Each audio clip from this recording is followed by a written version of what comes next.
I'd like to welcome everyone to the November 12th, 2025 City Mesa Planning and Zoning Board public hearing.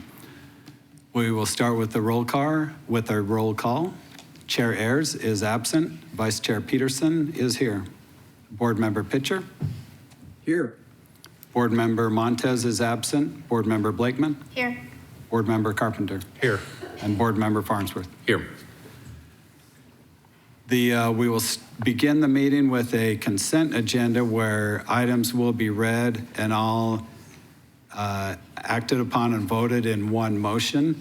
As currently with speaker and request cards received, item 4B, the Greenfield multifamily project, ZON 21-00066, is not on consent. That will be a separate presentation and public hearing will be held after the consent vote. All other items are currently on consent. If there's anyone who has any other items that they're wanting to speak on, please fill out a blue card. Is that any other items?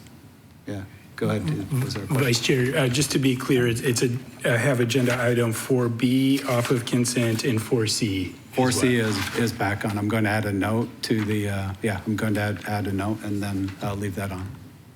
Vice Chair 5A, we need to pull off consent. We're good on 5A. 5A can stay on consent. We talked through. Vice Chair, if Board Member Blakeman, if you would just maybe on the record address whether or not you are going to recuse. So we're going to keep that on consent for voting. Yep. She's determined that she did not have a conflict. So Okay, it can gotcha. stand. So after the consent is read, before we vote, we'll put that on the record. Is that works? I think that It's on the record. It's on the record now. Call it on the record. Yes, it's on the So moved.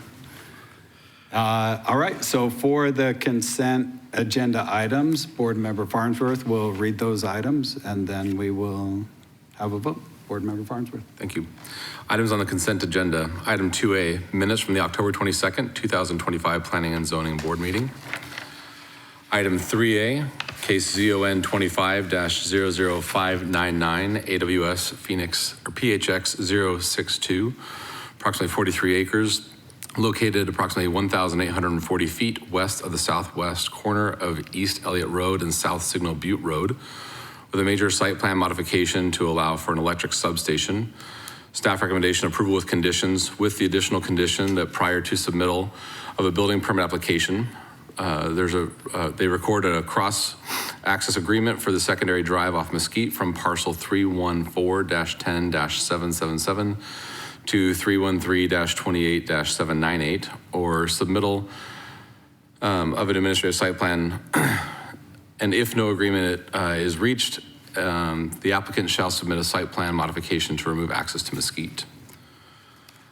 Item 3B, case ZON 25-00827, Cadence DU3 multi-residence, 17 acres located at the southwest corner of Crisman Road and Williamsfield Road, site plan review for a 302-unit multiple residence development. Staff recommendation is continued to the December 10th, 2025 Planning and Zoning Board meeting. Item 4A, case ZON 24-00998, 623 South Mesa Drive, 0.6 acres located approximately 1,420 feet south of the southeast corner of East Broadway Road and South Mesa Drive, rezoned from multiple residences 2 to multiple residences 4 with a bonus intensity overlay and site plan review for a 15-unit multiple residence development. Staff recommendation approval with conditions. Item 4C, case ZON 23-00365 Fujifilm pad expansion, 61.6 acres located approximately 1,000 feet north of the northwest corner of East Pecos Road and South Mountain Road, rezoned from heavy industrial with a planned area development overlay and agricultural to heavy industrial with a new planned area development overlay and site plan modification to allow for the expansion of an existing industrial facility. Staff recommendation approval with conditions. Item 4D, ZON 25-00309, Dutch Bros AZ 1618, 0.8 acres located approximately 560 feet south of the southeast corner of East Elliott Road and South Power Road. major site plan modification and modification of condition number 1 of ordinance 5781 to allow for a coffee shop with drive-through facilities. Staff recommendation approval with conditions. Item 4E, case ZON 25-00598, AWS PHX 065, 71 acres located approximately 1,300 feet west of the southwest corner of East Pecos Road and South Signal Butte Road. Council use permit to allow for a major utility. Staff recommendation approval with conditions. Item 5A, Mesa Connected, discuss and make a recommendation to City Council on the adoption of Mesa Connected Transit-Oriented Development Plan. Staff recommendation adoption.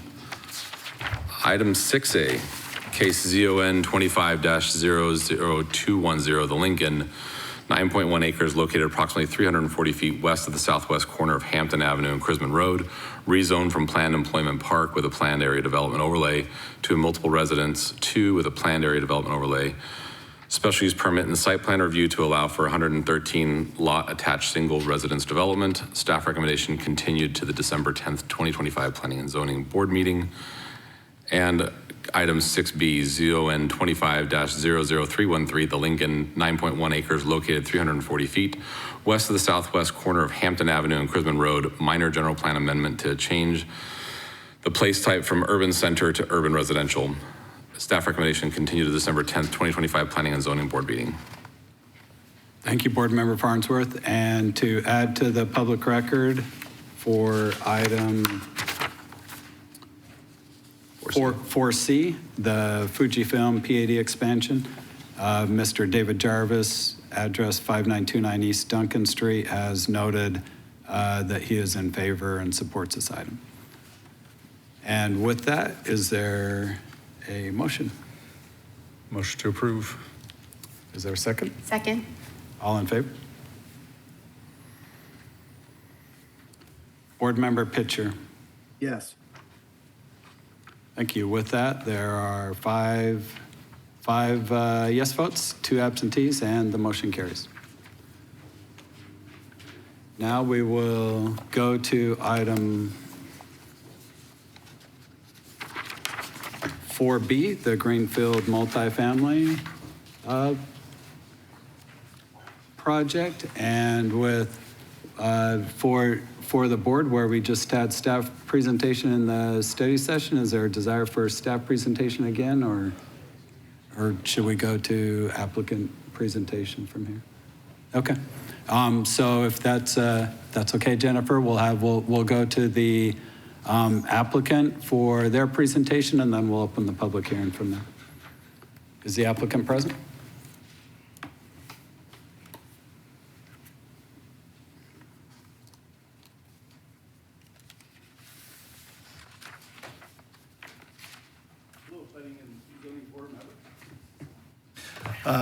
Members of the Planning and Zoning Board, my name is Dave Richens, and I'm a renter. And I live at 11254 East Utah Avenue in Mesa. It's fun to be back in these chambers. It's well, I didn't get to serve in these chambers, but I love what the city's done here. Even though I'm a renter, I've also owned homes. And you know, in the United States, 70% of our households are single or 2-person households. In Mesa, 35% of people rent. And so there's a need for rental housing in Mesa for sure. We need to start spreading it around the city. We have it clustered in certain parts of the city, and we have some opportunities to move this around the city a little bit. I got involved with this project because our award-winning local architecture firm, Atmosphere Architects, has really tried to unlock the value of underutilized properties and parcels in Mesa. These triangle-shaped parcels along major arterials and canals are those. They've successfully developed several of them, and this is another project to come before you. We have a few slides to kind of set the context for this project. So the first one you see here will illustrate, is there a pointer of some kind? Is it this? Okay. All right. See off the site parcel here is in the yellow triangle. And the egress comes off of Greenfield, and the emergency egress is closer to McClellan on the north part of the parcel. The only access to the adjoining neighborhood is on Hackmore, which is here south of the canal. The site context here is very interesting. This is a little under 2 acres, and it makes this kind of parcel very difficult to develop. Let me move my notes over here. Who will live in this kind of unit type? We know that there'll be, hold on, let me find my note here real quick. It'll be the people from the adjacent neighborhoods will likely end up in some of these units. The kids and the grandkids of the neighborhoods to the west and east, they like to stay in these neighborhoods and live near their parents. And we're finding more and more demand for housing that steps down just a little bit from a big single family home to a townhome style. And so this neighborhood decidedly lacks that type of housing type. And so when the children and grandchildren of some of the neighbors start to age and they want to stay nearby, they don't have a lot of housing choice. It's either a big single family home in the upper hundreds of thousands and low millions, or they have to move out of the neighborhood. So we think this is a good step change and an appropriate step change for this neighborhood. Also, empty nesters will be folks that may want to trade down from a 4,000 square foot house to these are all 3-bedroom, 2 and 2.5 bath units. And it might be a really nice step down for somebody who wants to downsize a little bit. In context of the site, there's a lot going on out here. If you look to the north, there's Falcon Field. We have noise that happens from the airport and a variety of other activities that happen in this area. And so you'll see Gene Autry Park with all their pickleball courts is here. Just north of the site is Four Paws Pet Resort. So I imagine you get a few little dogs barking in there from time to time. And then just north of that and on this industrially zoned parcel is a gravel operation for decorative rock and gravel. And so I would imagine that makes a little bit of noise as well.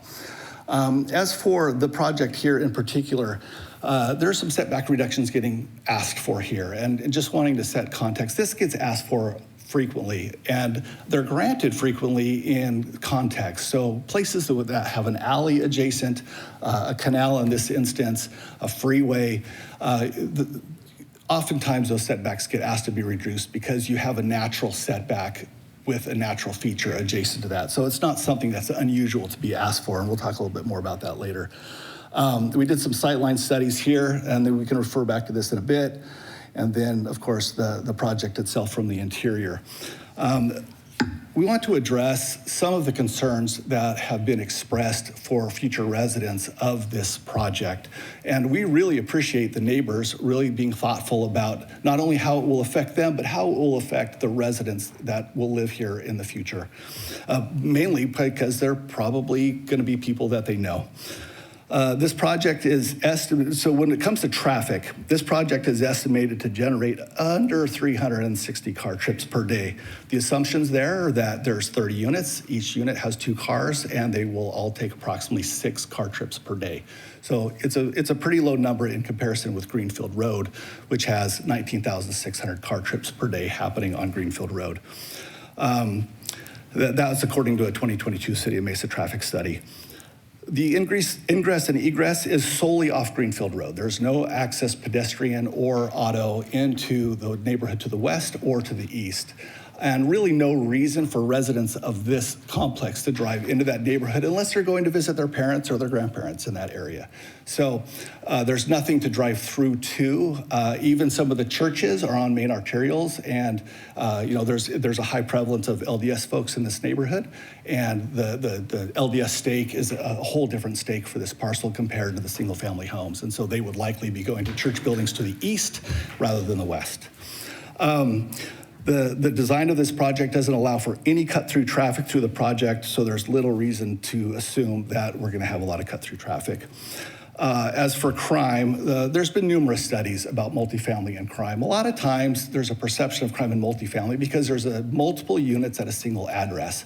And so maybe something happened there in times past, and so it kind of aggregates. Whereas in a neighborhood, you might have one incident at a single family home, and then maybe 2 streets away, there's another incident in that single family home. And so what studies have found is it's really a comparable crime rate depending on the neighborhood context in which it's found. With only 30 luxury style units here, the likelihood of crime at the complex is quite low. The project proposed is going to be gated, preventing crime from the neighborhood to the west and east from entering the project, so the residents should feel pretty safe. In addition to that, the project will participate in crime-free multi-housing to further protect our residents from potential crime outside of the project. And the complexes also utilize crime prevention through environmental design, also known as CPTED, in its design to make sure there's more eyes on the interior and exterior of the project. So we're actually going to bring more eyeballs out onto that canal. So if there are issues on that canal, the likelihood of being seen is higher. Therefore, crime is less likely to occur because they don't know if somebody's watching them, so they go on to someplace else. In addition to all that, there's a moat, or the consolidated canal, between the neighborhood to the west and to the project. And so it forms a natural barrier between those neighborhoods and the particular project. There's been a lot said about viewshed, and we'll pull this up while we talk about that. We feel the setbacks and the buffers will provide adequate livability conditions for our residents in this proposed project. Notably, there have been no complaints brought up to the more modest neighborhood to the east of the project across Greenfield Road. Our residents have an over 100-foot buffer across the consolidated canal, and if you look at this diagram from building to building, it's about 150 feet. So if you stand here and you look out this window back here, and you see this art piece across in by the light rail, that's about 100 feet. When you get across the street onto the Mesa Art Center campus, that's about 150 feet. So that kind of helps understand the context and how far from where you sit, Mr. Peterson, to that space. It kind of gives you an idea how far away that's going to be.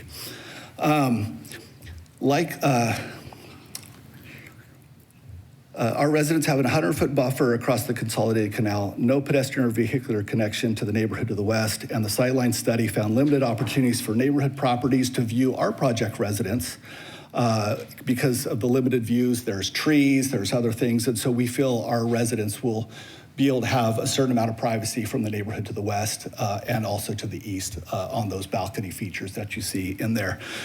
We really appreciate that the neighborhood to the west, we know that they'll respect the privacy of our residents as well, just like it'll happen vice versa. Noise has been brought up on several occasions. The project will provide a buffer for the neighborhood from the street noise of Greenfield Road. So folks that live, there's about 3 homes that are on the other side of the 2-story projects across the canal. And that building massing will make Greenfield Road less noisy to those homes.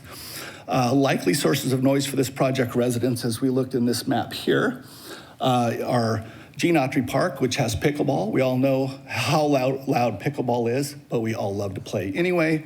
The Four Paws Pet Resort, the gravel operation, and Falcon Field. We appreciate the concerns of the neighborhood to the west about noise for the project's future residents and bringing a warning to them.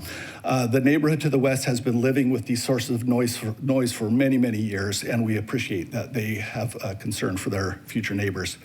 The last thing we see a lot is complaints about property values. There has never been any evidence that adjacent land uses of similar nature affect property values negatively. In fact, if you take a quick look on Realtor.com at some of the houses that are adjacent, you see a huge appreciation in home values, with one home being purchased in 2010 for $500,000 with an estimated value of $1.8 million now. So I don't really think that property values are a huge concern for this neighborhood in any appreciable way. There's also been numerous studies that have illustrated that multifamily going into a neighborhood doesn't decrease property values, but sometimes it affects saleability. So we will say that. Sometimes a new land use coming into a neighborhood might make a house, somebody pause on it, but then another buyer might not. So those variations occur in just about any neighborhood you have, whether it's multifamily or commercial or industrial. There are numerous examples in Mesa and Gilbert of multifamily and single family right next to each other or across canals. A few of those are the Avana Gardens in Gilbert at Val Vista Lakes, Copper Point Apartments at Brown and Stapley on the Consolidated Canal, Sands Apartments on Main Street and Gilbert and Lindsay, Southern Point Casitas at Southern and Lindsay, and a commercial example would be the shops at Dana Landing on Baseline. All of them have less than 100-foot buffers to their adjacent projects with windows looking out into the adjacent neighborhoods. Now, there's been some concerns expressed about that, and yeah, we get that, but generally people don't stand at their windows gazing into their neighbor's yard. And I don't expect anybody from the adjacent neighborhood to do the same thing in reverse. And so people respect each other's privacy. It just comes with the course. So in conclusion, we think this project is well designed by a local award-winning architecture firm. The density is low. 30 units does not bring any kind of critical mass for traffic overloading the schools or property values. It's just not big enough to cause any of those concerns. And you have one of the best architecture firms in the valley designing it. So we feel that it will likely increase property values by getting rid of the blight of a vacant lot. With that, happy to answer any questions you might have about the project. Well, former council member Richens, thank you for your service to the city and thank you for your presentation. Is the questions from the board for Dave at this time? Yep. So maybe two quick questions. If I'm seeing correctly in the site plan, are there no balconies on that west or canal frontage of the units? Is that correct? That is incorrect. There are balconies facing the canal. Are balconies, okay. And then maybe if you could clarify a little bit more some of your comments around the design for crime prevention and safety. One of the curiosities I had was if there's any exploration around either an easement or some sort of agreement with the canal utility owner for some sort of landscape access for some sort of trees or vegetation to help mitigate some of the sightlines into the adjacent neighborhood. Yeah, that all got worked out, and I think it was explained downstairs that additional trees, just in the context, won't thrive there. You can't plant them in the canal right-of-way either. And so there are a lot of the residents on the other side of the canal have mature trees that are pretty good sized as part of that. So. Okay. So I guess just make sure I understand the point correctly. There either was not or it is not possible to have some sort of an easement or agreement for placement of trees on that canal side. I don't believe there is.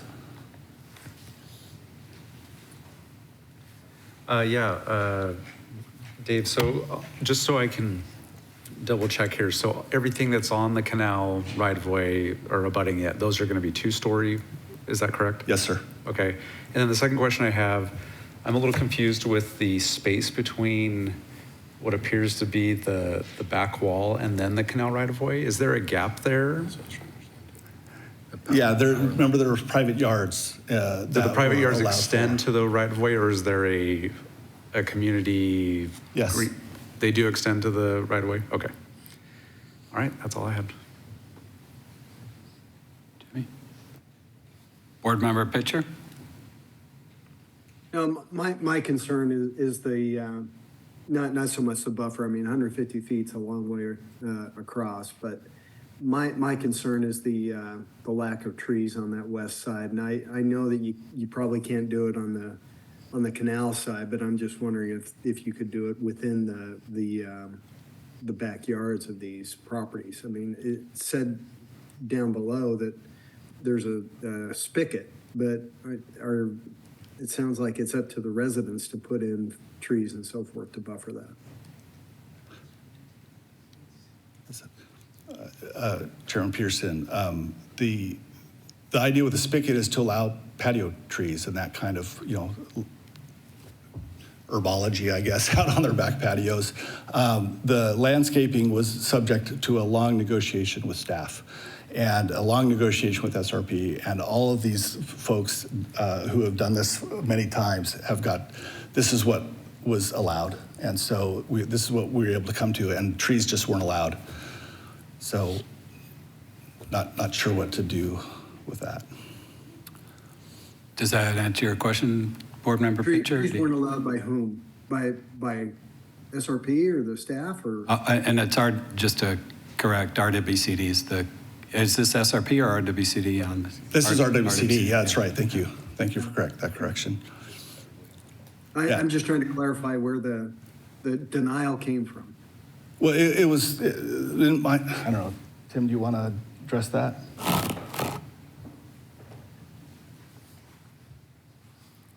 This is Uber Designer. Hello, Jacob Clough, address 323 South Pioneer. Worked on the design of this project, and so because the private patios are abutting the right-of-way, the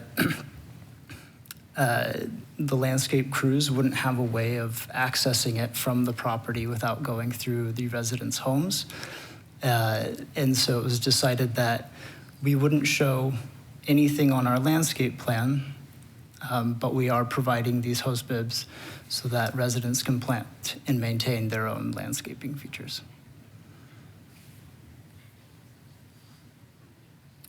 Anything else, Board Member Pitcher? No, thank you. Okay, just a question on that, and maybe Jacob, before you step down. So with is there then a CC&R condition or other condition for the residents to have some sort of landscape material in those yard areas, or what would be the motivation for them to put trees in that area? Yeah, I think that, people like trees, people like landscaping. We hope that they will take initiative and plant some of these trees on their own, right? As far as CC&R or other types of binding agreements, at this point, we haven't written any set in stone, right? We hope that landscaping does get put there. However, at this stage, in working with our planner, we decided to show these patios without landscaping due to maintenance. Gotcha. And all these will be rental units, is that correct? Yes, sir. So then the yard area would be maintained by the landlord, or they would be maintained by each tenant? If it's patio, like stuff in pots, that'll be maintained by the residents who live there, and they'll likely take it with them when they move out. So the likelihood that permanent trees are going to be planted there by a resident is slim. Okay, gotcha. Then is that backyard condition to be, is that fully some sort of hardscape, or is that vacant dirt? When a tenant moves in, what will they have in that yard area? Yeah, so I think one of the benefits to this housing type is it's a little in between full single-family lot and then like a apartment-style living, right? And so with that, the residents here will have a little more agency than someone in an apartment dwelling. And, we want to empower that and enable that. And so there will be there will be hardscaped areas for patio, seating, furniture, but also we want to have dirt so that they can plant if they so choose. Okay, gotcha. And will the power lines that run along between the canal and across the back of those units, will those be undergrounded with this project, or will they remain overhead? Those are under the jurisdiction of the RWCD. We aren't going to be, they will remain. Remain overhead? Mm-hmm. Okay. And then so during the study session, we talked about that the last neighborhood meeting was held on April 14th, 2022, and that there was encouragement, but that the applicant opted to not have a follow-up neighborhood meeting as this came to the public hearings. Is there any, can you give some color behind that decision? So my understanding is that the city did not require an additional neighborhood meeting. Yeah, they said it wasn't required, but suggested. But as evidenced of the people behind me, this isn't being done in secret. Sure. We have lots of engagement. There's lots of people that are here and they want to speak on it and they want their turn, and that's great. That's what we do in a big city where we all live together. So I wouldn't characterize the lack of an additional neighborhood meeting. There was a lot of process that went through, and as was stated before, there hasn't been any major changes. So what they saw 3 years ago is what they're seeing today. And so that's why it just really wasn't necessary to hold another meeting to show them the same thing they saw 3 years ago. But what we do want to see is robust participation. And I love that our neighbors are here because we're becoming part of their neighborhood. And we recognize as part of their neighborhood, we need to be sensitive to the issues that occur. Also, that neighbors that don't own land don't get veto power over a land use that's being proposed next door. They can give their input, but the decision is left with the Planning and Zoning Board and the City Council. And so we want to respect that process. And so there really wasn't any constructive need for an additional meeting, but we do have great participation, which is evidenced by the neighborhood behind us. We've tried to mitigate and resolve as many concerns as we could, and I think we've done a really great job at that. And we just asked for a positive vote so we can move this project, which has been on the books for over 4 years in the city of Mesa. That is way too far. If we want to understand why housing costs so much, this is one of the reasons. Gotcha, thank you. And then one more question is do you have an exhibit or something that would show, so from the 3-story units that are on Greenfield Road to show what the sight line looks like from those to the... Yes, in this exhibit, the 3-story units are shown on the far right of the exhibit, and then the sight line that goes straight across, and they will not be able to see across the 2-story given the angles that things set at. So they'll be basically looking at rooftops and the 2nd-story units, the 2-story units adjacent, looking west. Yeah, so if the 3-story units to the east can see, can see into the backyard, it's across Greenfield Road. It's 120 feet between the units on Greenfield Road and the beginning of the neighborhood. To the east. But I think for transparency. No, I'm referring to the west. Yeah, the west is illustrated in this exhibit. Gotcha. Okay. Any other questions for Dave before we go to public hearing? Okay, thanks, Dave. Thank you. Vice Chair, if I could, real quick, sorry to interrupt, and maybe Mr. Richens, while you're still up here, I just wanted to clarify one thing. There was a question asked about the utilities. There's actually a note on the site plan that says they will be undergrounded, and I know there's been some change with that, but according to the plan submitted, those would be undergrounded.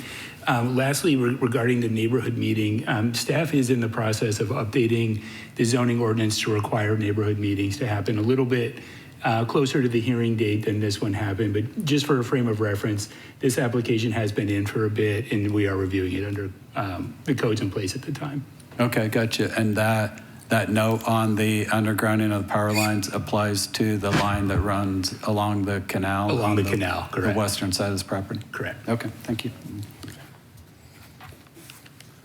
Mr. Ballmer, that's great news. That needs to be updated desperately.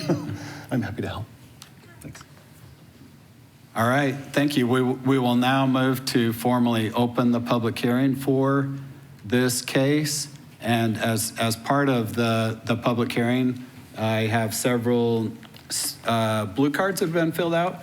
Some would like to speak, and some have noted that that their position and that they do not wish to speak. And I'll go through and read those. As we start out, just wanted to clarify, Mr. Frank Gomez, you did not note whether you want to speak or speak or not speak. You said opposed, but would you like to speak? I would yield right now since I'm kind of new to the neighborhood. Okay. And this is the first I've heard of this issue.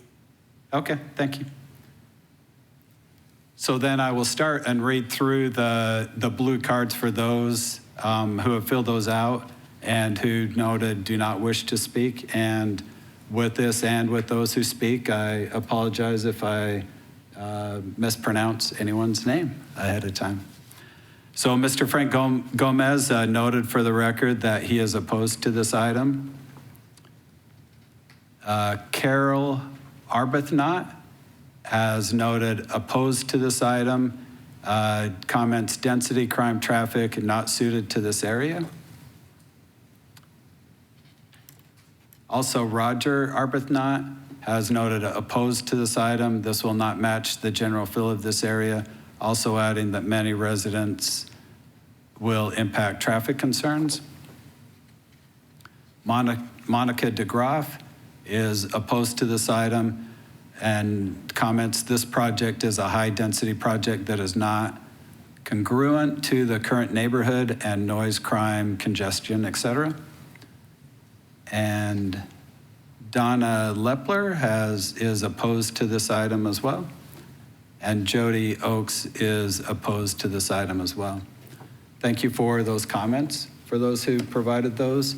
And we will now move to those who have requested to speak on this item. And for those who will speak, we ask that you keep your comments to less than 3 minutes. And as you are speaking, if there are things that have been said by previous people, you're welcome to voice your agreement with those comments made. But if in trying to work through and allow everyone time to speak, to avoid repeating in detail the same items.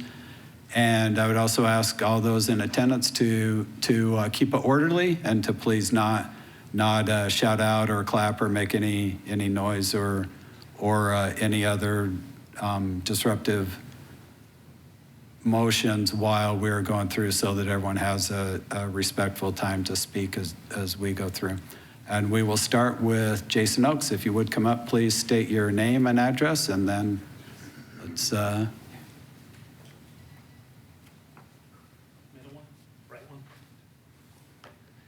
Hi, my name is Jason Oakes. I reside at 1521 North Orlando. So one of my properties is just backs up to the project.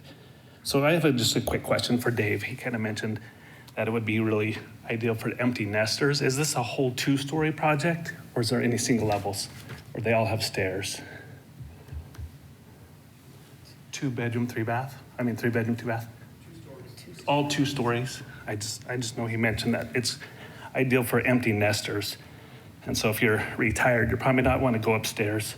Another thing is, when it talks about the balconies on the back, is that something that the balconies just looking over the canals? All of them have balconies on them? Yeah, so they just kind of overlook at the canals.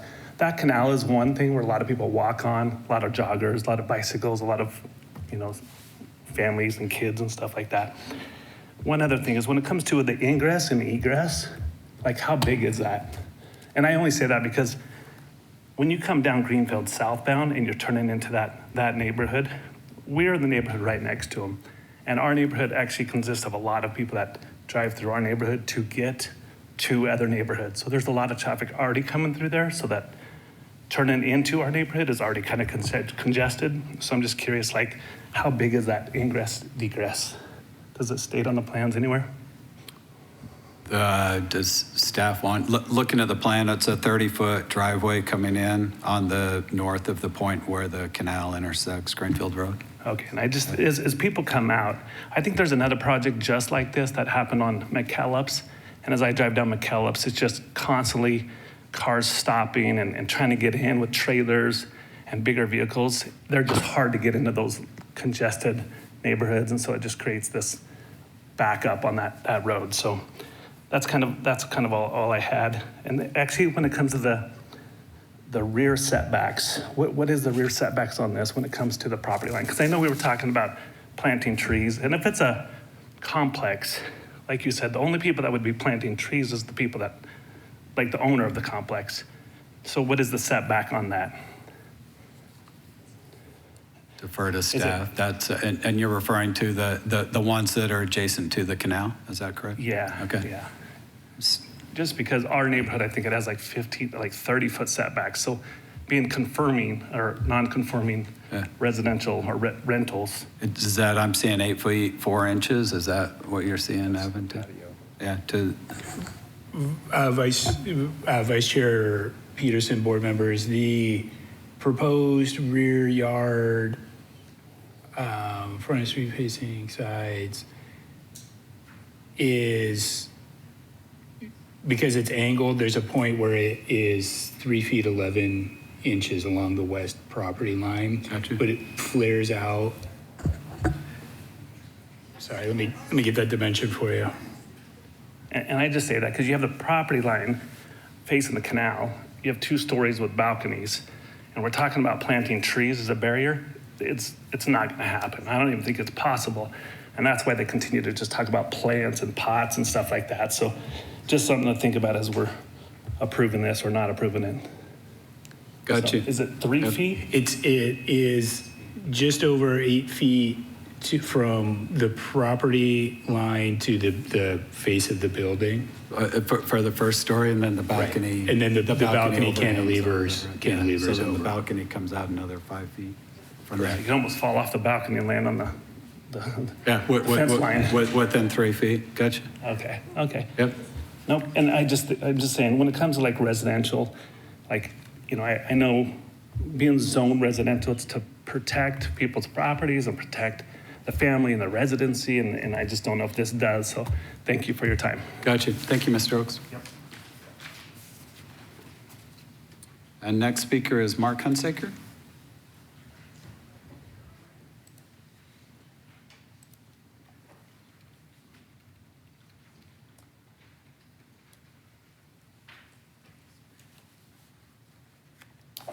Good evening, members. My name is Mark Hunsaker. Myself and my wife, Kay, live at 4224 East Hackamore Street, which apparently is 1,001 feet away from this project because we weren't notified of anything about it in all of the time. Even though we are members of that neighborhood for over 25 years at this point, and have seen lots of going on. I found myself going through lots of the different documentation, the application by the owner and the architect, and making lots of notes. And then I found myself tonight wanting to simply do a rebuttal almost of the applicant's representative that was up here before, of the many, many inaccuracies that he stated in his presentation. This is not the only type of project that can go in this lot. And I use as evidence of that, if you look at the site, the plan, the overhead view of the property, you'll see it almost looks like an X with the road of Greenfield and the canal kind of crossing there. And it gives you that triangular shaped property. If you were to go the other side of that X, you'd see a similarly shaped and sized property that is developed as commercial, a single story office condo style property, which is very successful. I see no reason why something similar to that could not be done on this exact property and have a little bit different, density obviously than a 30-unit apartment house complex.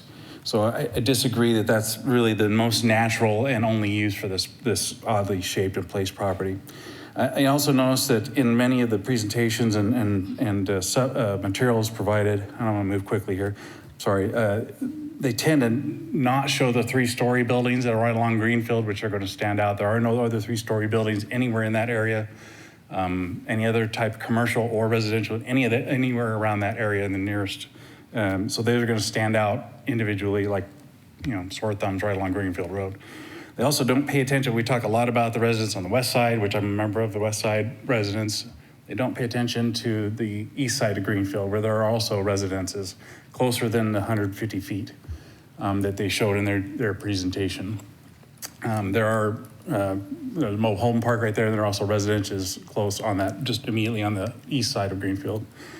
One of the biggest things I want to do is, and the other, just quickly touching base, I found that they did not, I'm amazed at the being a contractor myself, I find that we deal with a lot with setbacks and requirements of zoning that the city places upon us, and not just Mesa, but every city.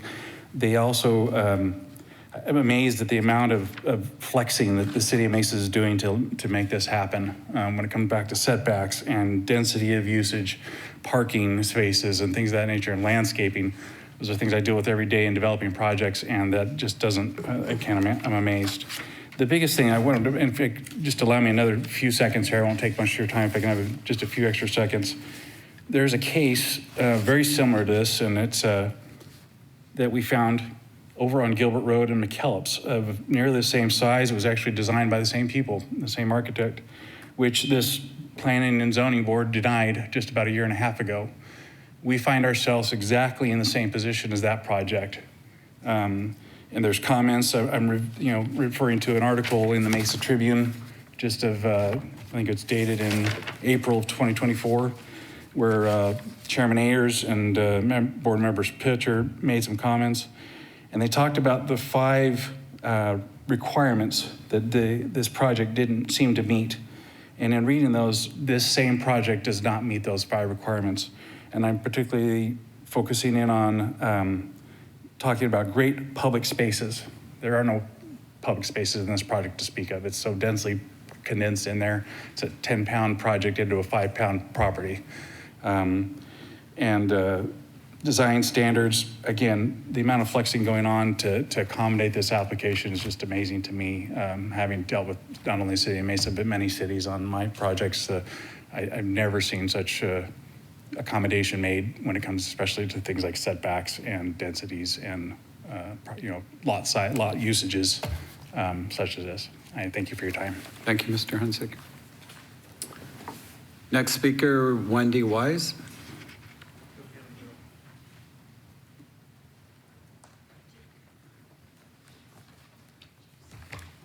I appreciate the opportunity to speak. My name is Wendy Wise, and I live at 4222 East McClellan Circle, number 5. My house abuts to the canal, catty corner to this project. I look out my back patio, my backyard, and I will see this project. Right now, I look out, I see sky, I see trees, and now I'm going to see a 2- and 3-story building. We live in a neighborhood of homes that are either on close to half an acre to an acre of property. That's why I live there. I moved out of Ahwatukee 25 years ago to Mesa so that I had more space, so that I had space between me and my neighbor. This project is proposing putting people right on top of each other. It does not fit the neighborhood. It doesn't fit the style of the neighborhood. It abuts to a square mile of larger homes, of family homes that have green space, have trees. You talk about the houses that are right on the other side of the canal in the Blandford community. The gentleman talked about how, well, they have their own trees. Well, most of those trees are citrus trees. Everybody knows a citrus tree doesn't grow very tall. So that citrus tree might just sit just above the wall, but that canal on the other side where they're building this is at a higher elevation that our homes are on the other side of that canal. Those people are going to be looking down into us, into our neighbors, into our yards, and we're going to be looking up into their master bedrooms because the backside of that canal is where the developer told me are going to be master bedrooms. I just don't think this project fits this neighborhood, and I want to make one argument about the setbacks. According to their documentations, the setback that they are asking for is 3 feet 11 inches, being measured from the center line of the canal path. So that means they are about 18 inches off the canal. I'm concerned about families that are there. How tall is that fence that's going to be off of that patio that sits ground level that some child is going to crawl over and end up in the canal? I just don't think this is a very good use for this project and for this property. Like Mr. Hunsaker said, there are other options for this property. A single-story commercial property would fit much better there. The gentleman talked about how they anticipate 360 car trips a day. I will hear every single one of those 360 car trips. And he thinks, well, there's Greenfield there. Right, but those cars are going by. This is in my backyard. I strongly oppose this project. Thank you. Thank you, Mrs. Weiss. Tom, is it Lepler? Is that correct?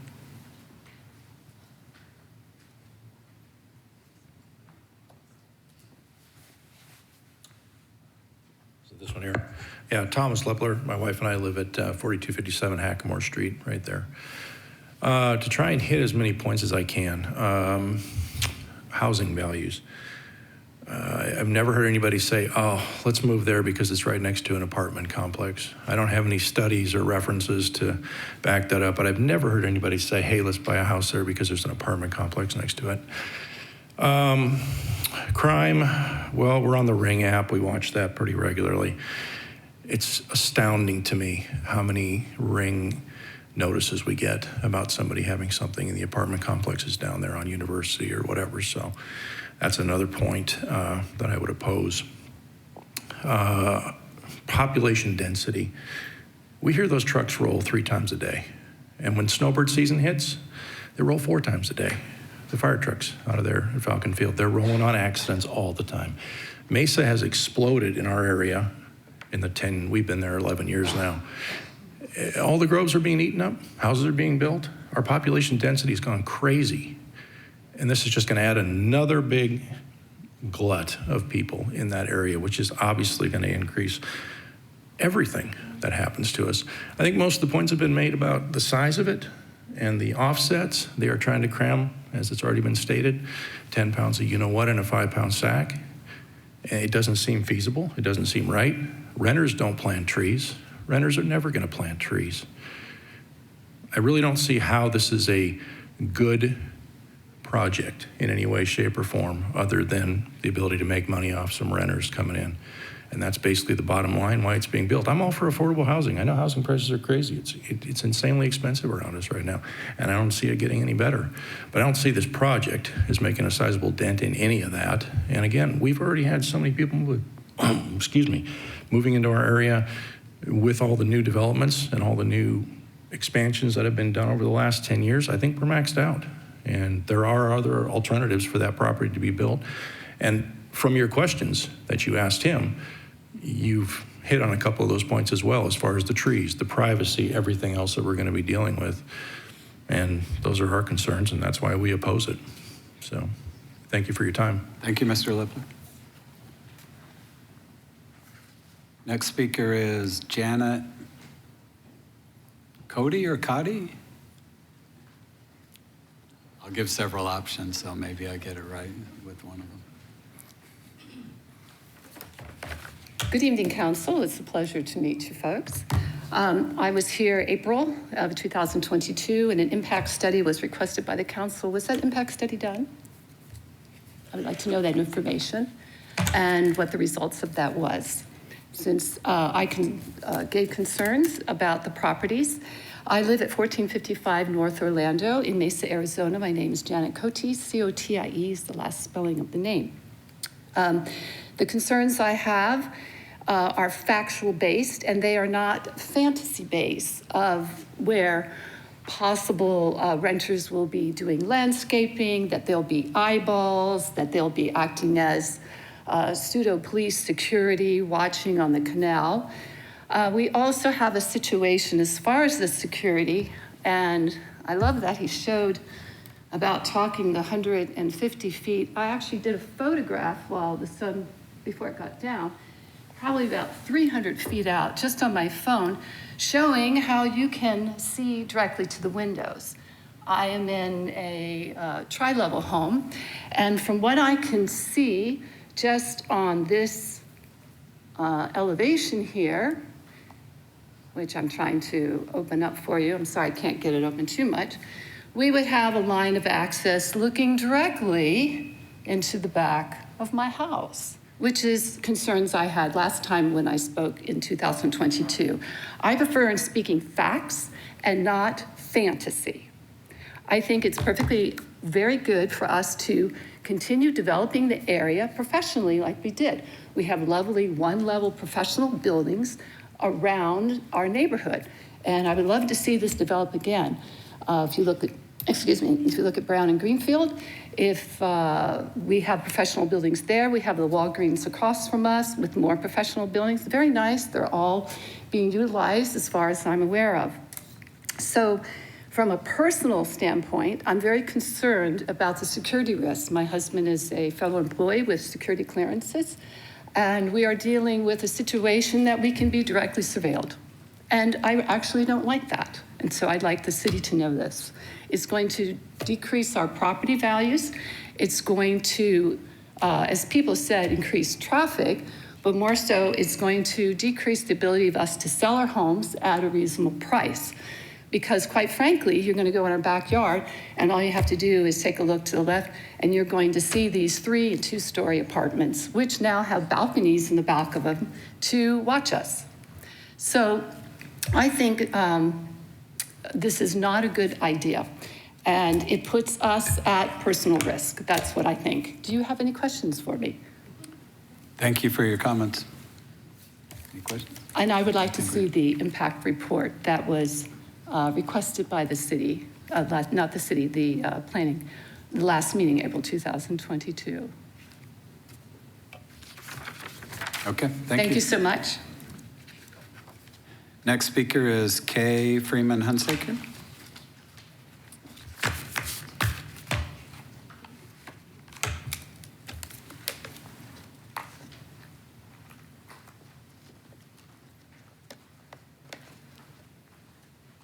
Hello and thank you.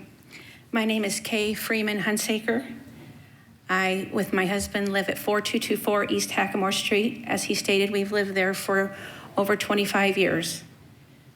I have lived in Mesa my entire life. I'm a business owner of the Orange Patch 2 at 3825 East McKellips, which is within the square mile of this location. My family has resided in Mesa for over 140 years. You may know the mayor. Our grandfather was a farmer. Our great-grandfather was a farmer. We've been here a long time. I've seen much change in Mesa, some that I really don't care for or love. I've seen property deemed historical to now recently being demolished and put into high density. It's my charge, and I wish that Mesa would take some of our history and how we have, especially in our area, the citrus area, and preserve some of that. This property is not affected with citrus, but it definitely is an area adjacent to this property that has been long time citrus area, larger homes, larger property, and this is just not conducive to what we have there. It doesn't fit. I don't see myself interested in this as an empty nester, and I don't see my children or grandchildren interested in some type of housing like this. And I don't, let me move on. And like my husband said, I guess our home is just right outside that 1,000 feet because we have some neighbors that received letters, but we did not. I am concerned that the original neighborhood meeting was several years ago, and we've had much change. We've had new people move in. I know of some good friends, an elderly couple that have passed away that received notice for this meeting. They don't even live there, and they have passed on. There needs to be consideration for those that were not available for that first meeting to have input and be part of a neighborhood meeting. This was R35 going to 30 units on less than 2 acres. That's quite a rezone. I think that we need to maybe have some more input on that and what's, like my husband said, some possibilities for this space. I'm concerned about the traffic. We live on Hackamore, which exits out to Greenfield. Our little street from Ogden out to Hackamore to Greenfield is a major thoroughfare for many of the gated communities and other people that live along McClellan and things. It can be difficult to get out on Greenfield at certain times of the day. This will add to that, and I'm greatly concerned about that. Today there was another accident at Greenfield and Brown. I hope that we can address this and look at the concerns with how much traffic this will be adding. At minimum, it's my wish that we, and I feel like it's the right thing to do, is to delay this project and have a new neighborhood meeting and let those new neighbors that have moved in since the last one know about this project and be able to express their concerns about it. Thank you for your time. Thank you, Mrs. Hunsaker. Rich Ruskin.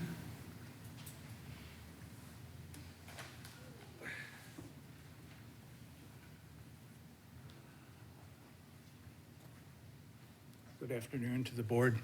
My name is Rich Ruskin. I live at 4222 East McClellan Circle in Park Avenue Estates. I am the HOA president, have been for a short period of time. I must say that I had known nothing about this project until we got a letter from the architect a month ago describing it. I really would ask that at the very least that the board require more scrutiny with regard to this project.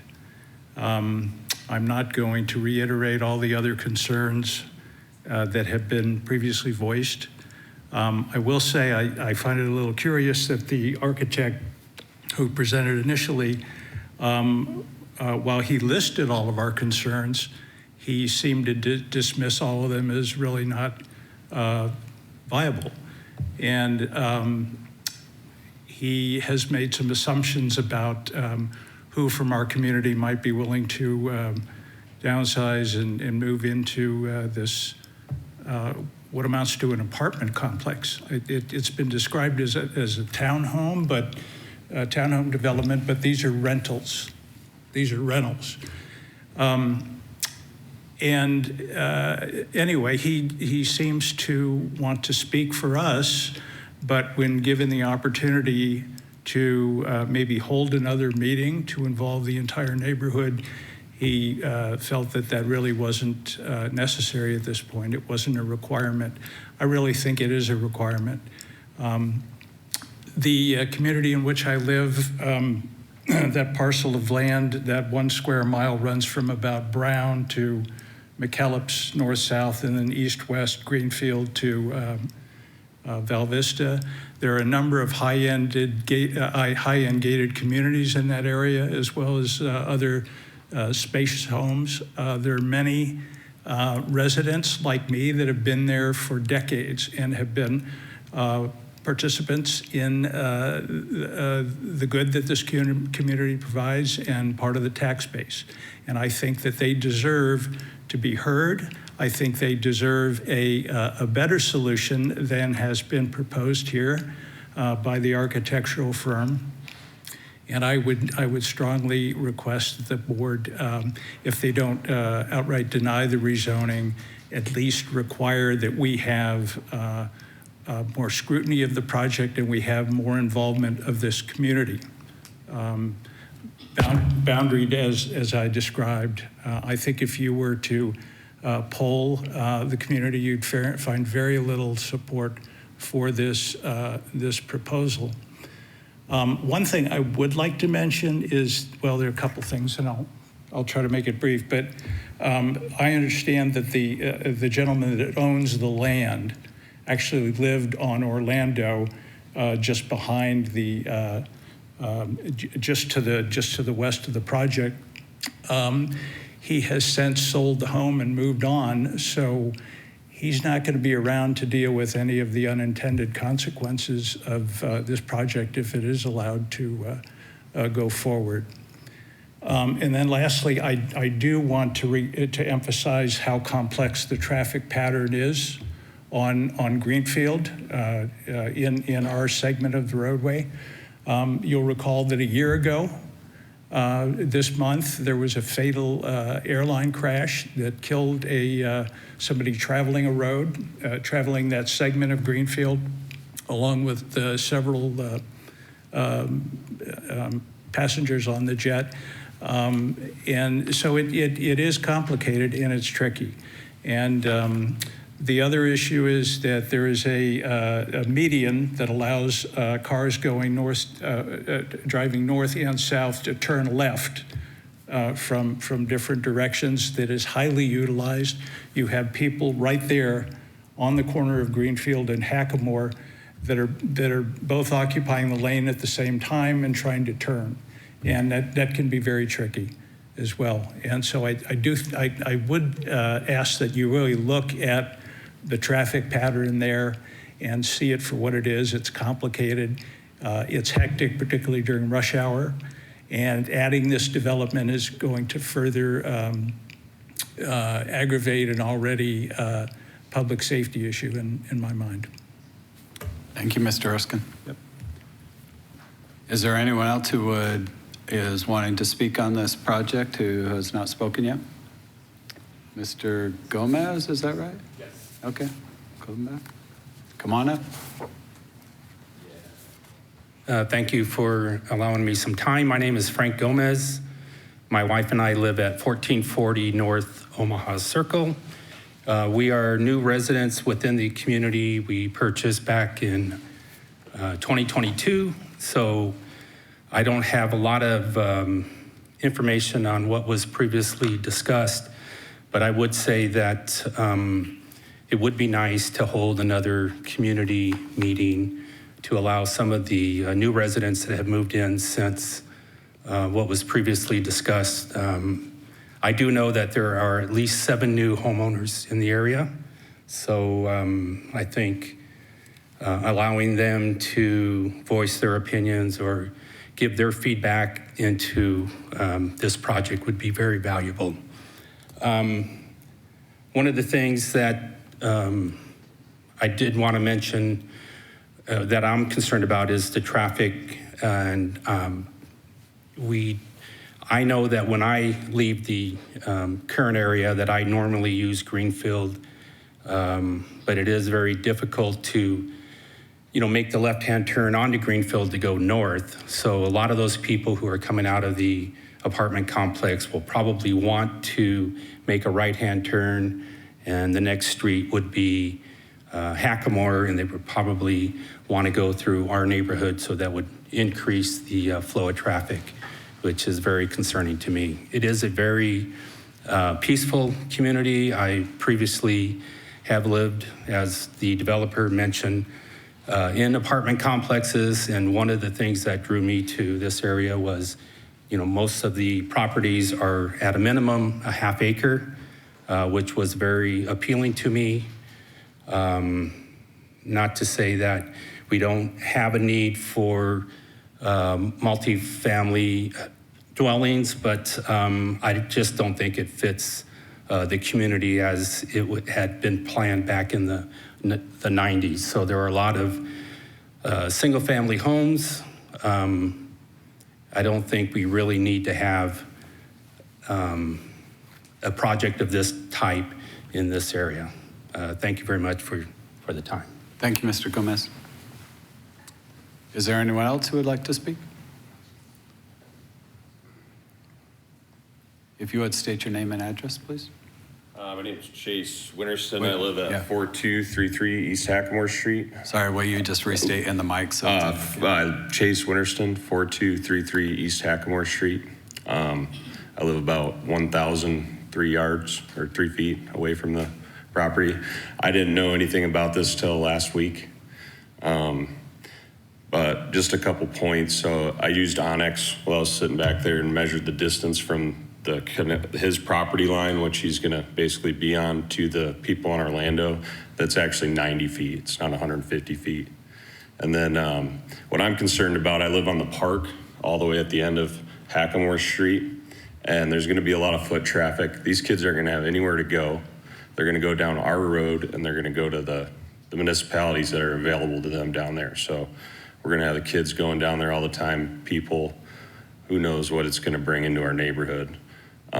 The other concern that I have is there's a school directly across the street from where this, the dog place is right there. And there's a ton of traffic there in the morning. So when you're heading north on Greenfield out of Hackamore, I get into that center lane and I immediately get over onto Greenfield heading north, and then there's school traffic. And now we're gonna add more traffic on the other side. It's just gonna be a nightmare. And we already have 2 lights right there. There's one for Walmart, and then there's one on, what is that road? And Ivy Street. So there's not really another place where we could put another traffic control thing in there, besides the view that these people are gonna have to deal with.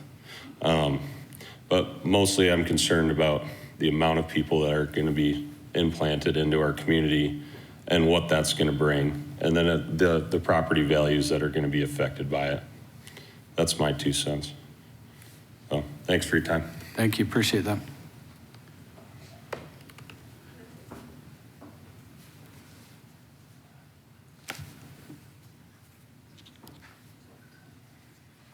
I had filled out a blue card but said I didn't want to speak, but I just want to make a few points. What was Jody your- Oaks, Okay. 1521 North Orlando. So my property, the backyard, goes straight to the canal. So I will directly be affected by this property. My backyard has a, I don't know, 2 or 3 foot, Jason, maybe a retaining wall, 2 or 3 foot wall, and then our block fence. So the point being their elevation is quite a bit higher than ours already. So to that point, if I'm in my backyard, I can see the very tippy top of heads crossing across the canal. So that kind of tells you if they're in a 2 or 3 level home, I promise you they'll be able to see directly into the entire backyard, which does raise concerns. I'm raising a family, and to that note, I don't have big trees in my backyard blocking that, nor do I have intentions to plant them to protect my privacy. It doesn't seem like that's something I should have to be doing, if that makes any sense. So to that note, that does raise a huge safety concern for me, being that I'm right up against the canal. We will directly be affected by that, and then being able to see into our property because their elevation is already higher than they're going to go up 3 levels. So that's a concern for us. That would be my biggest concern. Thank you, Mrs. Thank Oaks. you. Is there anyone else who would like the opportunity to speak? Seeing none, I will formally close the public hearing and thank all those residents who have spoken and shared their comments with us. I would ask the applicant to come back and respond to some of the concerns from the neighbors. Thank you. We heard some engaged, concerned neighbors, and I love that. I think that's the essence of our democracy. It's the essence of what we do here in Mesa. I think a lot of their concerns that were addressed in our narrative. Just to look at some of the numbers here, 0.2% more cars on Greenfield as a result of this project. 360 added to 19,600 is about 20,000. 360 divided by 20,000 is 0.2%. Not a very dramatic increase in traffic. I think our narrative states about 8 or 9 kids for potential to local schools. And I love that one of the neighbors brought up the opportunity for kids in our neighborhood to walk to a local park. That's a win for the city of Mesa to be able to have a park nearby for people to walk to. And I hope the kids will walk there, down that Hackamore. The neighbors are clearly inviting and kind, and I think they would enjoy those kids being down at their local park. At the most, there'll be about 120 people that will live in this project.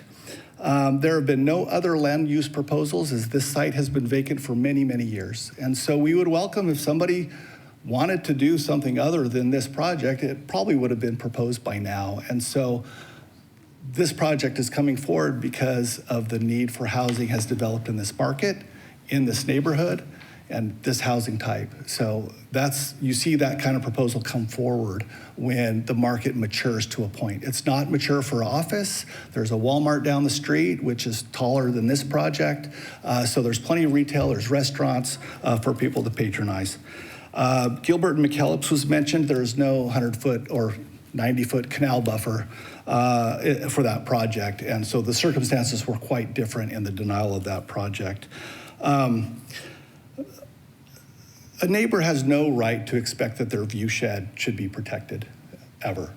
If they don't own that property, the person who does is the one that makes proposals to develop that property. We experienced this at Riverview. I used to live in that neighborhood at Riverview, and we had the Riverview Shopping Center put in there. And the folks that lived on the hill above that shopping center were looking over that shopping center, and some of those buildings impacted view shed.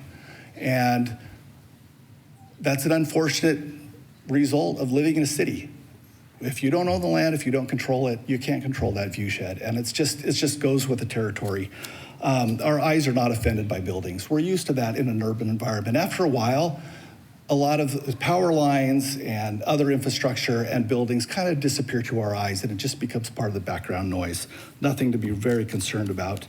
You know, there was concerns about the canal, and I love that concern. That is always a worry that kids could drown in that canal. That canal has been open for years and years and years, and that risk is present today, and it will be present when this project opens.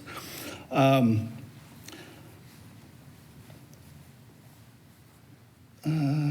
think I got about everything here. Oh, one last point.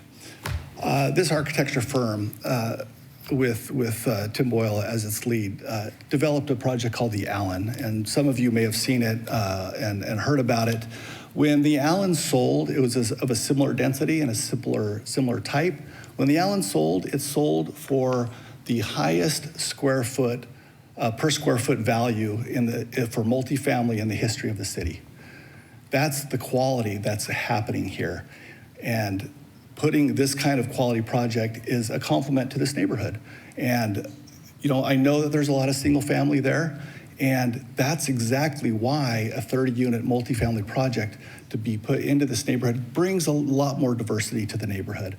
I think the residents that move in there are going to be very similar to the residents who already live in that neighborhood. And I'm hoping that they'll welcome our residents with open arms, invite them to their HOA meetings and their crime-free meetings and all of those kinds of things, because now they're neighbors. And hopefully in the future, they can find a way to embrace each other. I think what we saw here a little bit is what we call NIMBYism. And I'm reticent to call that out, but I know change is hard.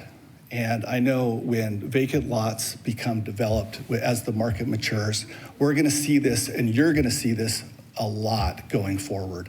So as a members of the Planning and Zoning Board, and I think staff recognizes this going forward as well, that these infill lots haven't been developed for a reason.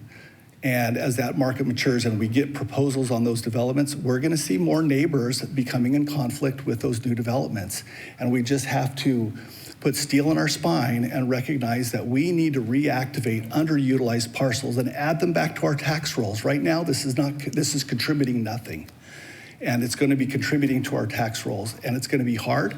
You're gonna have neighbors that are gonna parade up with this concerns, density, crime, traffic. It's out of place, and the setbacks are bad.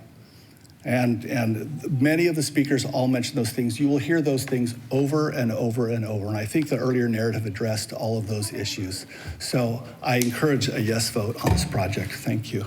Does the board have questions for Dave before we sit down?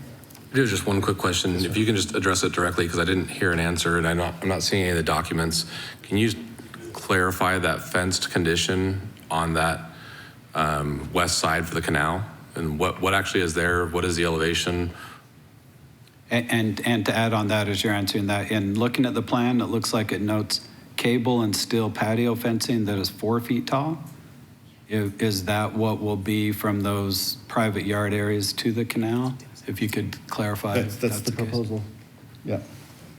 Yeah, it is not 18 inches from the edge of the canal. It's on the canal setback on the property line. We would not be allowed to encroach onto the canal in any way, or the ingress egress roads of the canal in any way. And we are not proposing that. But said, I guess, definitively, there's no block, truly, I'll say, impermeable condition protecting people from access to the canal from these properties. Oh no, there's the cable and steel fence, but not a block fence, no. Correct, but we want to celebrate that view shed, that living along the canal. You guys have all been to Venice. This certainly is not Venice, but we're trying to celebrate that, and more eyeballs out there keep it safer. Right. Can we have a little respect, please? Thank you. Board and Chairman, my name is David Johnson. I'm the owner of the project. Excuse me for stepping up a little bit too late, but generally I leave these presentations on the projects that I push forward in Mesa to the credentialed individuals and the experienced people that are trained to do this. And it's rare for me to speak publicly in these. I try to leave that to the pros. I want to say a few things though. I want to first thank the city staff. They've been amazing in this project because it's been a weird triangular site, and they've put a tremendous effort over years. And so I want to thank Cassidy, I want to thank Jen, and all the staff members. There's been many of them that have worked on this. And they've given us tremendous insight in how to make this the best possible site for the individuals that are going to live there, and to take into account everything that goes on around it. I also want to thank the neighbors. I lived in this neighborhood for 10 years. These are amazing people. They're quality individuals that care about their community. The fact that they're showing up tonight demonstrates that fact. We're not here to shove a project through. We're here to create housing in the missing middle so that my 28 nieces and nephews have a place to live in the coming decades. I've done my best to directly contact people that have expressed to me concerns on this project as their former neighbor. And I've put it out to the religious leaders in the area that if anyone has a question, my number can be given to them and that I'd be happy to address it directly. I'm a bit troubled that there's this much contention about what should occur on the site. When I began the process, I thought, wow, there's a 100-foot buffer, and the canal is a 100-foot right-of-way. And this is a buffer that I thought would create a very good use where we could accomplish the needs of the community, and we could also respect the needs of the neighbors. And so my hope is that we can find a way to make this work and supply these needed housing units, and also to work cooperatively with the neighbors. I think there might be a few tweaks we can do. I don't know if I'm allowed to say this, Evan, but the patios on the upper floor, if we can find a way to make those not mandated for private open space, I'd be happy to make those roof decks so that no one can view from the patio into neighbors' yards. And if there's other meaningful ways we can do this, we're not trying to push anything through. We're trying to create quality units. And again, I apologize for messing up the procedure. I just wanted to say that.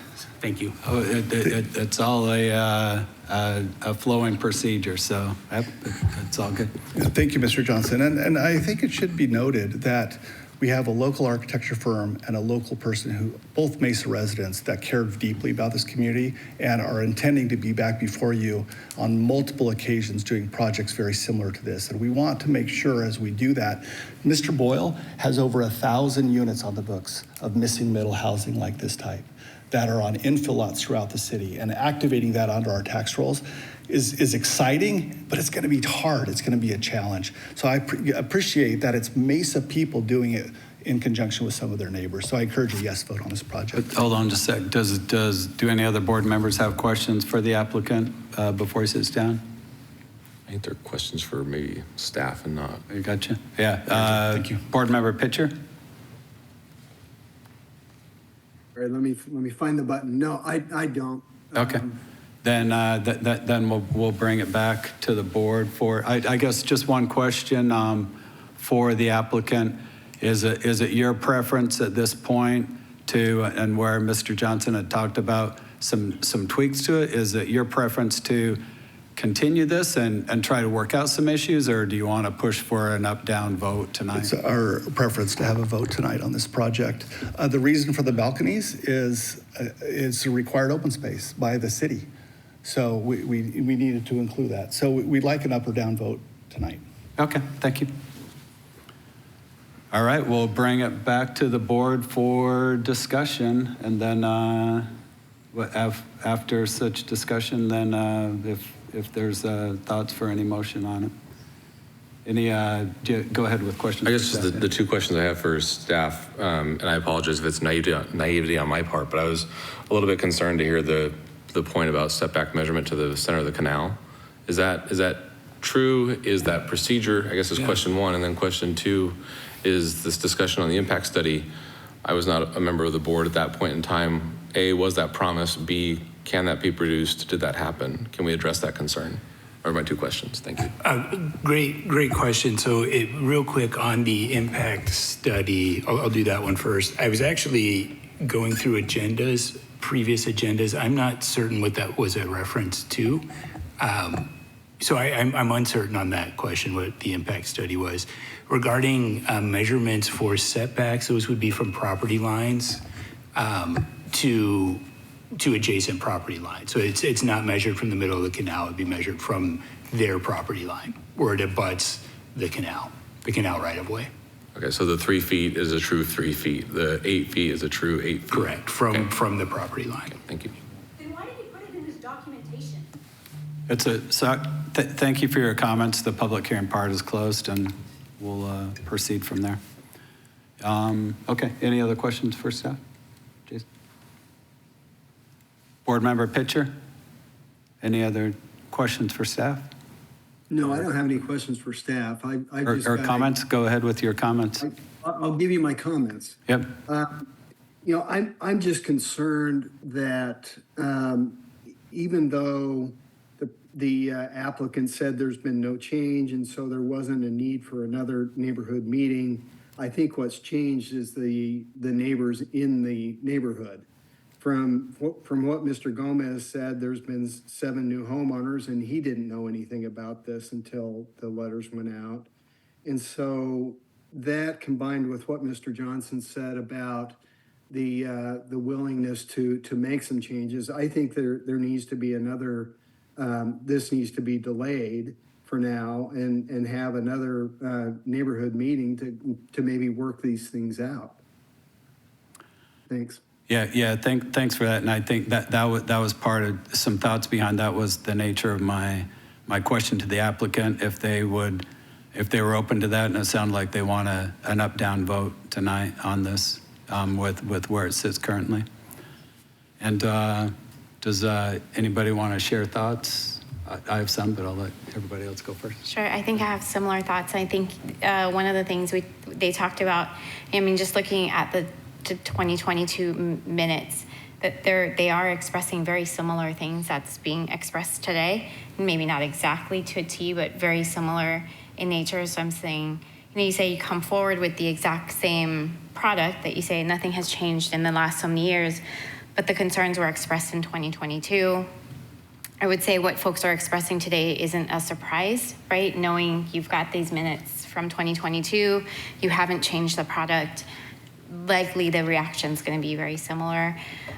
If there are things that can be done, I think that there's some compromise here. I don't disagree that this is that we need different type of housing products, that a triangle piece of land is very difficult to develop. I agree with so many things that you guys have said. I also agree with many things that the residents have expressed. I feel like there's some middle ground here. So that's my 2 cents. Thank you. Any comments to share? No, I think generally I'd echo what's been shared. I do have a lot of reservations about how this is proceeding with what occurred to me to be a lot of unanswered questions, or frankly even unvalidated positions, frankly even into the staff positions, frankly. So I think this deserves a bit more homework and validation of facts before this proceeds. Yep, thank you. Any comments? Sure. As was alluded to, parking's always a concern. Ingress, egresses seems to always be a concern on these major roadways and how it'll affect things. The Gilbert McKellips one, that was a heated debate on that one as well. One of the major things on that one was there's a lane that merged. So there's 3 lanes down to 2 on that one, which really made that site very different in that regard than this one. For me personally, plus there was a median in the road. I look at the site plan. I don't think anybody, I'm going to try to say this politely or not aggressively. You can't expect anybody not to move next door and not change or not just build a single family home. Like, even people can remodel and add a second story. So I can certainly sympathize and understand where all of a sudden there's a 2-story next door and they're viewing into your backyard. That would feel like an invasion of privacy, so I certainly respect that. I do recognize that 100-foot RWCD right-of-way does create somewhat of a buffer, and I think from a developer's point of view, they look at that and say, this is an amenity, this creates a buffer, this creates space, that helps insulate our project from the neighborhood. Furthermore, I applaud that there's so much parking in this. Typically, there's not nearly as much parking. So typically, there's a concern about, oh, people are going to go park in the neighborhood instead. I don't see that as a concern in this one either, especially the distance to, I believe it's Hackamore, that's the street onto Greenfield. So I see a lot of good in this project in spite of the concerns. I certainly respect the concerns. So this is a unique site. These triangle sites are definitely hard. I think the market dictates, so you're not gonna see commercial, you're not gonna see retail, you're not gonna see office here. There's just not a need for it or a desire for it otherwise it would have been built, frankly. You're gonna see laydown yards, you're gonna see rock and gravel, so you're gonna have loud trucks coming and going, would be in today's current market. Now that could always change. The developer owns this property. He has the right to develop it as he chooses. And this is the product that he believes will sell, so I can respect that. So again, I appreciate the public process here. I appreciate hearing the concerns. They weigh heavy on my mind, so this is a very unique and very difficult decision. Thank you. The City of Mesa Park ambassadors serve as the welcoming faces of the park. They guide visitors, provide information about park features, and ensure safety by monitoring events. To maintain cleanliness and safety, park ambassadors inspect the ramadas and surrounding areas. I think we're good, Mr. Richens. We're back to discussion here. I was going to offer, Ed, probably like an alternative for you. Excuse me, I'm sorry. Since we have background noise, just for the record, I'd recommend maybe we take a quick break while we figure out the sound, just so that the record and the video is clean. Ambassadors work closely with Mesa Police and park rangers to create safe and enjoyable experiences for all visitors. Additionally, they work with park maintenance to report work orders and issues encountered on site. Currently, the park ambassador provides assistance to customers at Riverview, Pioneer, and Red Mountain Park. This year, they have helped over 1,000 reservations at these 3 locations. Very good. Mr. Peterson, if I might.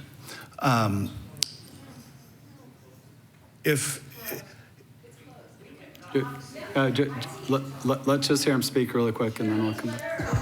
We are the applicant and have the right to speak. Okay, go ahead and just say what you If a neighborhood meeting is what this hinges on, you can certainly put that as a stipulation of approval, that we can hold another neighborhood meeting. And we're happy to do so.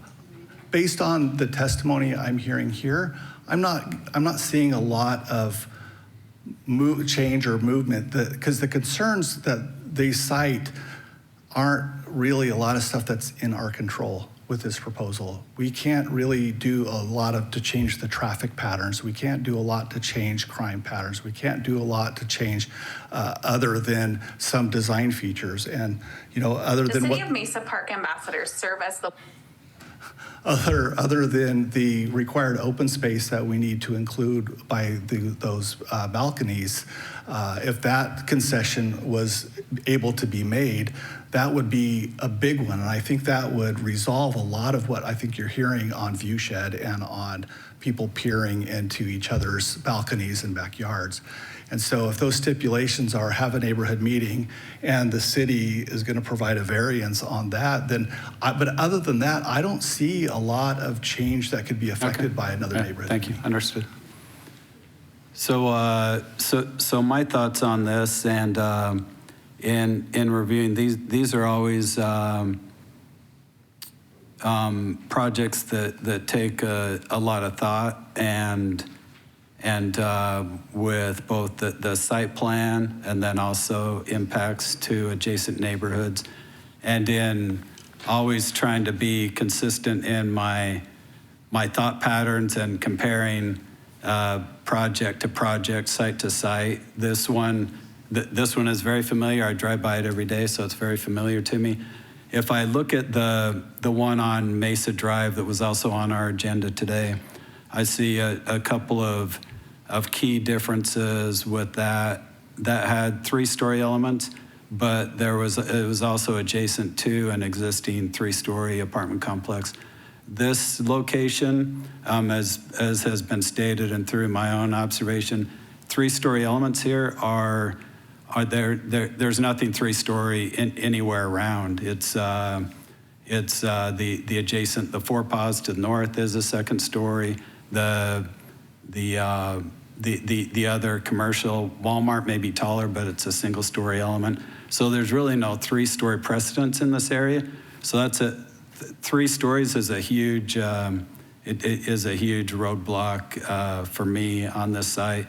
The other one, the living forward towards the canal and the views from those second stories, even on those adjacent ones to those houses, even though there's a gap, the gap is, there will never be anything vertical in the canal because of operating in a canal. They always keep it clear, so that sight line will never have trees or those types of things to soften it. That's a large concern. The 4-foot cable fence from those private living spaces is a very huge concern. Again, living in the area, there have been children, my neighbors, whose children have gotten into the canal and have drowned in the time that I've lived there.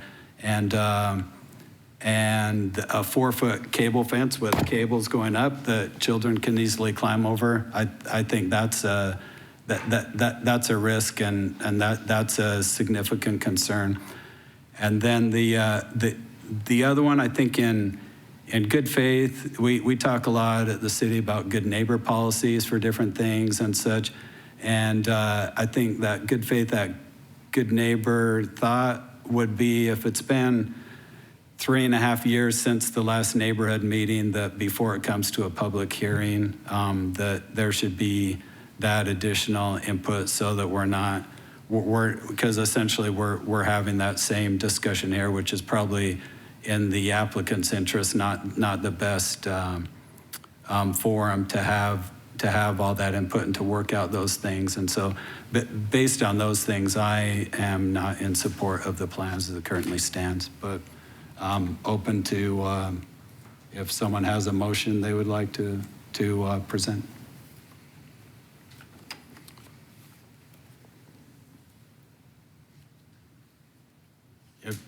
If not, I'll make a motion to deny the application as it currently stands. Let me read it.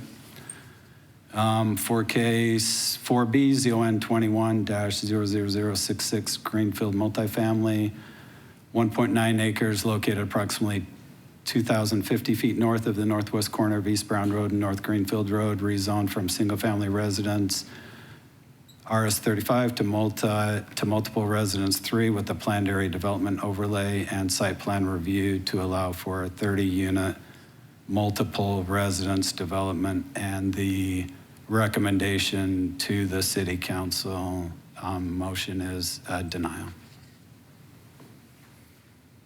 I second that. All vote, please. So a yes vote, to clarify, means denial. And Board Member Pitcher? Yes. Okay, thank you. All right, motion for denial has been passed with 5 votes and 2 abstentions. Back to staff. No additional updates, Vice Chair. Okay, thank you. Is there a motion to adjourn? So moved. Second. All in favor? Aye. Yes.